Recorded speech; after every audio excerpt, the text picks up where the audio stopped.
In game theory, this is a risky strategy that yields high engagement but carries a death penalty for credibility if proven false. So there's a big divide a lot of times with Candace and these other people like Jesse on Fire and Zach from Wolves of Finance, where they're basically going to highlight some of these signaling that have low verifiable claims, right?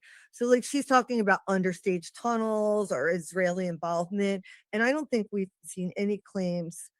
She's not given us any proof at all with that. Okay. Like, no proof or evidence of that.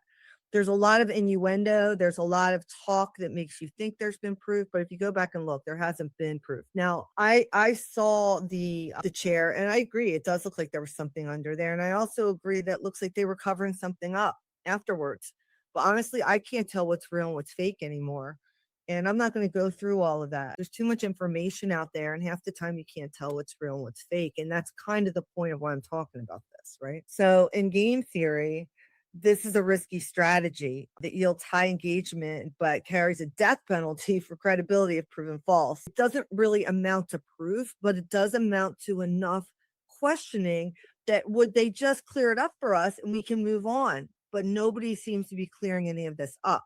And so it just feeds into the conspiracy. So this investigative view, so like people like Wolves in Finance, Jesse on Fire are good because they kind of talk about, you know, the gun theory. Like, they're able to debunk some of the high signal claims that she might have made, um, that, you know, kind of make the audience, you know, say, look, this is a fact. What she's saying is not true, right?